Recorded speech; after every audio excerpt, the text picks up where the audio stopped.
મિત્રો, સ્વાગત છે આપ સૌનું। તો આજે આપણે બનાવીશું ડુંગળીની ચટણી।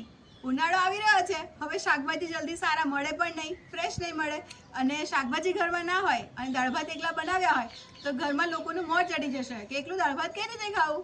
તો દાળ ભાત સાથે ખાવાની મજા પડી જાય ને એવી ઝટપટ ફટાફટ આપણે ડુંગળીની ચટણી બનાવીશું। ડુંગળીની ચટણી એટલી જબરદસ્ત બનશે કે તમે વારંવાર બનાવશો, હું કહીશ કે રોજ બનાવશો ને એવી જબરદસ્ત રેસીપી છે।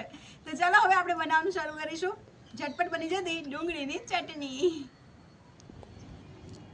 મિત્રો, આપણે ડુંગળી લઈશું અને આવી રીતે સમારી લઈશું।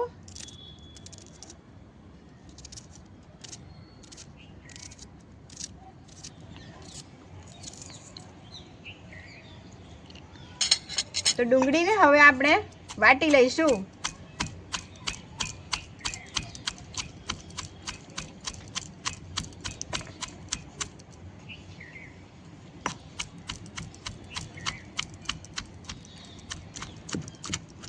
મિત્રો, જોઈ શકાય છે ડુંગળી સરસ વટાઈ ગઈ છે। સરસ ડુંગળી વટાઈ જાય પછી આપણે લીલા મરચાં ઉમેરીશું।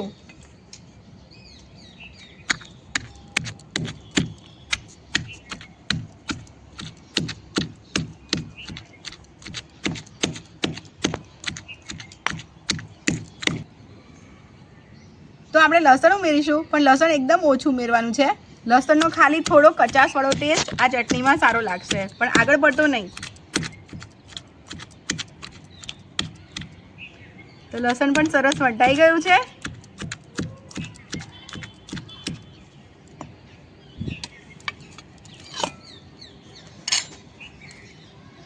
હવે આપણે ધાણા ઉમેરીશું।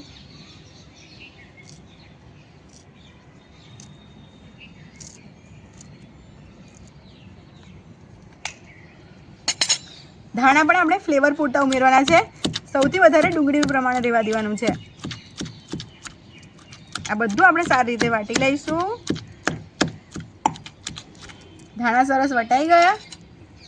હવે આપણે સૂકું લાલ મરચું 1 ચમચી ઉમેરી દઈશું। 1 ચમચી ધાણા જીરું ઉમેરી દઈશું।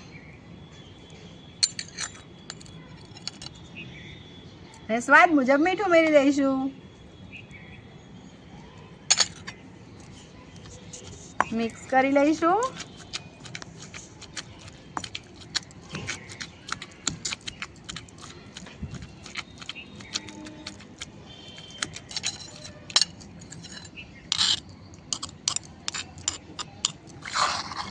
મિત્રો, વાટતા સુગંધ જબરદસ્ત આવે। આ બધું મિક્સ કેવું બેટા? સુગંધ આવી? મોંમાં પાણી આવી ગયું। જોયું મિત્રો, મારા દીકરાના મોંમાં પાણી આવી ગયું છે ચટણીને ખાલી વાટતા સુગંધ આવતા જો। સુગંધ કેવી મસ્ત આવે ને બેટા? હજી આમાં એક ટ્વિસ્ટ કરવાનું છે જેથી આ ચટણી વધારે ટેસ્ટી બનશે। શું? આગળ બતાવો ને। જુઓ મિત્રો, આપણે આવું વાટવાનું છે, અધકચરું વાટવાનું છે। જો તમે મિક્સર ગ્રાઇન્ડરમાં વાટો તો શું કરવાનું છે કે એકવાર ચાલુ કરવાનું, બંધ કરવાનું, બટનને ચાલુ કરવાનું, બંધ કરવાનું। તો પલ્સ મોડમાં કરશો ને તો આવું સરસ વટાઈ જશે। આ બધી જ વસ્તુને ભેગી કરીને તમારે ચટણીને વાટી લેવાની છે। આવી અધકચરી વાટવાની છે, પણ હા, જો તમે પેસ્ટ કરી દેશો તો તમને આ ચટણીનો અસલી સ્વાદ નહીં ખાવા મળે। તો આવું અધકચરું સરસ વાટવાનું છે। તો હવે ચાલો હું તમને આ ચટણીમાં જે ટ્વિસ્ટ કરવાનું છે જેનાથી આ ચટણી ટેસ્ટફુલ બનશે તે બતાવું છું। તો મિત્રો, આપણે અહીં 2 ચમચી તેલ ગરમ કરીશું। તો ઉકળતું તેલ ગરમ રાખવાનું છે। જોઈ શકાય છે વરાળ દેખાય છે, એકદમ વરાળ નીકળતું તેલ હોય ને તેમાં તલ ઉમેરવાના।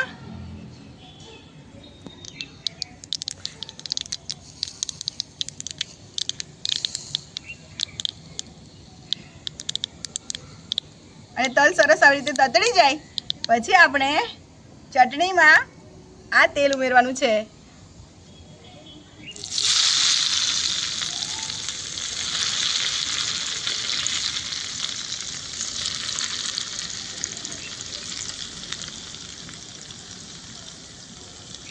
કેવું બેટા, સુગંધ આવી કે નહીં? હા, બહુ મસ્ત। મિત્રો, જોઈ શકાય છે આ ચટણી તમે એકવાર બનાવશો ને તો વારંવાર બનાવશો તેની ગેરંટી છે. જબરદસ્ત સ્વાદિષ્ટ લાગશે આ ચટણી. તમને દાળ ભાત સાથે ખાવાની તો મજા આવશે, પણ જો તમારે શાકભાજી કોઈ ઉનાળામાં સારા ના લાગે અને શાક તમને ભાવતા પણ ના હોય તો તમારે આવી ચટણી ઝટપટ ફટાફટ બનાવી દેવાની અને પછી રોટલી સાથે, રોટલા સાથે, પરોઠા સાથે તો જલસો પડી જાય.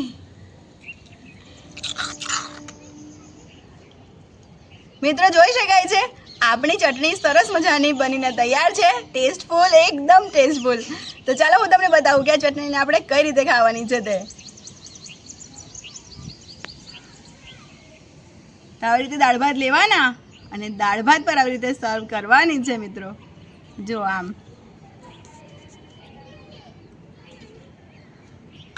તો આવી રીતે તમે દાળ ભાત બનાવો કાં તો રોટલી, પરોઠા, શાક, તમે થેપલા સાથે પણ ખાશો ને આ ચટણી તો ખાવાની મજા પડી જશે. તો તૈયાર છે આપણી બનીને ડુંગળીની જબરદસ્ત ટેસ્ટફુલ ચટણી. મિત્રો તમે મારી આ રેસીપી પસંદ આવી હોય તો કોમેન્ટમાં જરૂરથી કહેજો. તમે આ ચટણી ક્યારેય બનાવી છે કે નહીં, ક્યારેય નહીં બનાવી હોય. એકદમ સરળ છે, આપણા ઘરના જ મસાલા અને વસ્તુ ઉપયોગ કરીને બનાવી છે, પણ ખાવામાં એકદમ સ્વાદિષ્ટ બને છે. તો મિત્રો ચાલો હું તમને ટેસ્ટ કરી બતાવું કે આ ચટણી ખાવામાં કેવી જબરદસ્ત લાગે છે તે. તો આવી રીતે ચટણી લેવાની છે અને જુઓ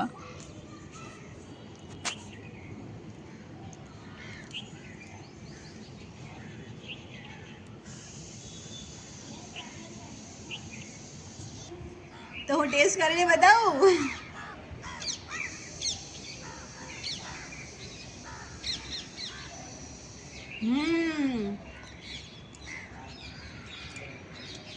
મિત્રો આ ચટણીનો કોઈ સ્વાદ નથી, એવું કહેવાય કે કોઈ ગજબનો સ્વાદ છે એમ, જબરદસ્ત.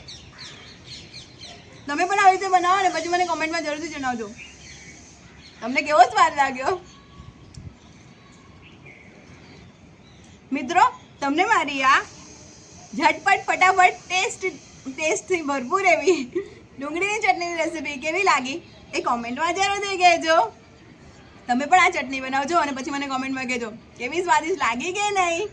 તો મિત્રો ફરીથી મળીશું એક મસ્ત મજાની રેસીપી સાથે, ટેસ્ટફુલ રેસીપી સાથે. ત્યાં સુધી તમારું ધ્યાન રાખજો. વિડીયોને લાઈક, કોમેન્ટ અને સબસ્ક્રાઈબ કરતા જજો ચેનલને, જેથી આપણે વારે ઘડીએ મળતા રહીએ ને.